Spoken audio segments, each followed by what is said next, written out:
क्या आप जानते हैं दुनिया की पहली रेसिडेंशियल यूनिवर्सिटी बिहार में थी? क्या आप जानते हैं दुनिया भर से लोग ज्ञान प्राप्त करने के लिए बिहार में आते थे? क्या आप जानते हैं आर्यभट्ट, चरक, बुद्ध इसी यूनिवर्सिटी से पढ़े हैं? क्या आप जानते हैं इस यूनिवर्सिटी के मिटने की वजह एक शैतान का ईगो था? आइए बात करते हैं वर्ल्ड्स लार्जेस्ट रेसिडेंशियल यूनिवर्सिटी की। साल 1193 नालंदा की हर इमारत को आग ने अपने साए में ढक लिया। हर तरफ तबाही मची हुई, मंदिर, मोनेस्ट्री और लाइब्रेरी सब जल रहे थे। वो लाइब्रेरी इतनी विशाल थी कि 3 महीनों तक जलती रही। करीब 90 लाख ग्रंथ और पुस्तकें जिनमें आयुर्वेद से लेकर अंतरिक्ष तक का ज्ञान था, सब इस भीषण आग में जलकर खाक हो गए।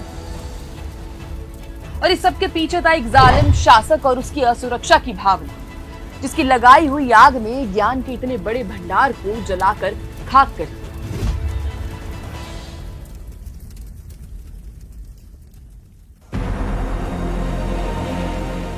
नालंदा संस्कृत के 3 शब्दों से मिलकर बना है, ना, आलम और दार, जिसका अर्थ होता है ना रुकने वाला ज्ञान का प्रवाह। इस यूनिवर्सिटी की लोकेशन प्रेजेंट डे बिहार में है। बिहार जिसका नाम सुनकर याद आता है भ्रष्टाचार, मर्डर, जातिवाद, लालू प्रसाद यादव और उनका चारा घोटाला। बहुत लोगों के लिए बिहार लाल लिपस्टिक से शुरू होता है और कट्टे के काले बारूद पर खत्म हो जाता है। लेकिन 1700 साल पहले बिहार कुछ और ही था, जहां बुद्ध को ज्ञान मिला, जहां से जैन धर्म की स्थापना हुई, जहां के विश्वविद्यालय में दुनिया भर से 15 से 16 हजार विद्यार्थी पढ़ते थे और 1300 से 1500 टीचर्स थे। इसका मतलब हर 7 विद्यार्थी पर एक टीचर। इस यूनिवर्सिटी में एडमिशन लेना बहुत ही कठिन था और बहुत कड़ा एंट्रेंस एग्जाम देना पड़ता था, और ये एंट्रेंस एग्जाम यूनिवर्सिटी के सिक्योरिटी गार्ड कंडक्ट करते थे। सिक्योरिटी गार्ड बॉडी लैंग्वेज और धर्म के ज्ञाता होते थे। एडमिशन के लिए आए हुए स्टूडेंट्स का वो गेट पर ही एग्जाम ले लेते। अब आप सोच सकते हैं कि जिस यूनिवर्सिटी का सिक्योरिटी गार्ड ही इतना ज्ञानी था, तो वहां के स्टूडेंट्स और टीचर्स के पास कितना ज्ञान होगा। डोमेस्टिक स्टूडेंट से लेकर इंटरनेशनल स्टूडेंट तक एडमिशन प्रोसेस सबके लिए सेम था। जब फेमस ट्रैवलर हिंगसांग भारत आए तो उन्होंने भी नालंदा में एडमिशन लेने के लिए सेम ही टेस्ट किया। हिंगसांग ने नालंदा की कहानी में एक बहुत बड़ा रोल निभाया है। आप ये नाम याद रखिएगा, आगे आने वाली कहानी में काम आएगा। अब भारत समेत Korea, Japan, China, Tibet, Indonesia, Persia, Turkey, Greece और अन्य देशों से लोग यहाँ पढ़ने आते थे।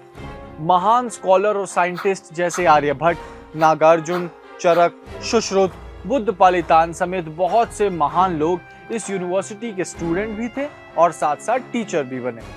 इस यूनिवर्सिटी ने तकरीबन 800 साल तक अपने ज्ञान से पूरे विश्व को प्रकाशित किया, जहां दुनिया भर से लोग पढ़ने आते थे। पर कहते हैं जिस चीज की शुरुआत हुई है उसका एक ना एक दिन अंत भी होता है। इस विश्वविद्यालय पर कई बार हमले हुए, पर यह डटकर खड़ा रहा। लेकिन 12वीं शताब्दी में इस ज्ञान के मंदिर का अंत हो गया। तकरीबन 700 साल तक विश्वविद्यालय मिट्टी की चादर ओढ़े छुपा रहा। 1812 में एक स्कॉटिश ज्योग्राफर ने इस खोए हुए इतिहास की नींव को जमीन से निकालकर दुनिया के सामने रखा। चलते हैं 1700 साल पहले और जानते हैं नालंदा की कहानी। इसे किसने बनाया, क्यों बनाया और कौन था बख्तियार खिलजी जिसने इस विश्वविद्यालय को तबाह किया। नालंदा यूनिवर्सिटी कैंपस का यह सिर्फ 10% हिस्सा है। आर्कियोलॉजिकल सर्वे ऑफ इंडिया के मुताबिक इस यूनिवर्सिटी का 90% हिस्सा आज भी जमीन के अंदर दफन है, लेकिन उसे खोद कर नहीं निकाल सकते क्योंकि वहां आसपास ह्यूमन सेटलमेंट हो चुकी है। यूनिवर्सिटी के एक्चुअल साइज का हमें क्लियर एविडेंस मिलता है चाइनीज ट्रैवलर मुनीश्री के अकाउंट्स में, जो कि हिंगसांग के बाद भारत आए थे। मुनीश्री ने डिस्क्राइब किया था कि नालंदा 48 ली के क्षेत्र में फैला हुआ था। एक ली लगभग 500 मीटर के करीब होता है और उस हिसाब से 48 ली कैलकुलेट करने पर लगभग 24 किलोमीटर के अप्रॉक्स होता है। मतलब नालंदा का एक बहुत बड़ा हिस्सा आज भी जमीन के अंदर दफन है। यहाँ की मोनेस्ट्रीज में स्टूडेंट्स पढ़ने के साथ साथ रहते भी थे। एक मोनेस्ट्री में टोटल 35 स्टूडेंट रहते थे और सबका इंडिविजुअल रूम था। रूम में गेट तो था लेकिन उसे लॉक नहीं कर सकते थे। हर रूम में देसी घी या फिर ऑलिव ऑयल का दिया जलाया जाता था। सीनियर स्टूडेंट्स के रूम में एक छोटी सी गुफा भी होती थी जहां वो बैठकर ध्यान करते थे। हर मोनेस्ट्री का अपना कुआं था। अब जानते हैं इतने महान विश्वविद्यालय पर हमला क्यों हुआ।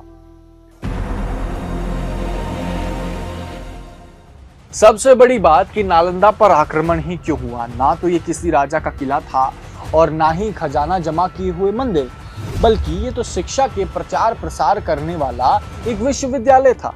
कहा जाता है एक समय खिलजी की तबीयत बहुत ही ज्यादा बिगड़ रही थी और वह एक गहरी बीमारी का शिकार हो रहा था। उसके साथ आए हकीमों से भी उसका इलाज नहीं हो पा रहा था। तो ऐसे में खिलजी को खबर मिली कि अब सिर्फ एक ही इंसान है जो उसे ठीक कर सकता है और वो है नालंदा के आयुर्वेदिक विभाग के प्रमुख आचार्य राहुल श्रीभद्र। खिलजी ने इस बात को नजरअंदाज किया, लेकिन जब हालत उसकी और बिगड़ने लगी तब वह मजबूरन आचार्य जी के पास आया। खिलजी ने आचार्य जी को चुनौती देते हुए कहा कि वो आचार्य की कोई भी दवाई नहीं लेगा और अगर आचार्य सही में बुद्धिमान है तो बिना किसी दवाई के खिलजी को ठीक करके बताए। आचार्य जी मान गए। कुछ दिन बाद खिलजी के पास वो एक कुरान लेकर आए। अब खिलजी ने उस कुरान को पढ़ना शुरू कर दिया। कुछ ही दिनों में खिलजी की तबीयत ठीक हो गई। अब ये देखकर खिलजी दंग रह गया और उसने पूरी सच्चाई जानने की कोशिश की और तब उसे आचार्य जी ने ये बताया कि उन्होंने कुरान के पन्नों पर दवाई लगा दी। जब वो पन्ने पलटने के लिए अपनी जुबान और उंगलियों का इस्तेमाल करता था तब धीरे धीरे वो दवाई उसके अंदर एब्जॉर्ब हो रही थी। अब ये बात सुनकर खिलजी तिलमिला गया और उसे बर्दाश्त नहीं हुआ कि हिंदू धर्म और देशवासियों के पास ऐसी शिक्षा और ज्ञान है जो उसके देशवासियों के पास नहीं है। यहीं से उसके दिमाग में खुराफाती और घिनौने आइडियाज आने शुरू हो गए, जिसने भारतवर्ष और समूचे विश्व को ज्ञान के अमृत से वंचित कर दिया। उसने सोचा कि अगर इस पूरे देश को अपने कब्जे में करना है तो सबसे पहले यहाँ के ज्ञान और विज्ञान की जड़ पर ही हमला करना होगा। इसी विरोध में उसने पूरे नालंदा यूनिवर्सिटी में आग लगा दी। एक ऐसी यूनिवर्सिटी जो भारत में शिक्षा और ज्ञान का इंपॉर्टेंट एपिसेंटर थी, जिसमें मौजूद किताबें और मैन्युस्क्रिप्ट को जलने में पूरे 3 महीने का समय लगा।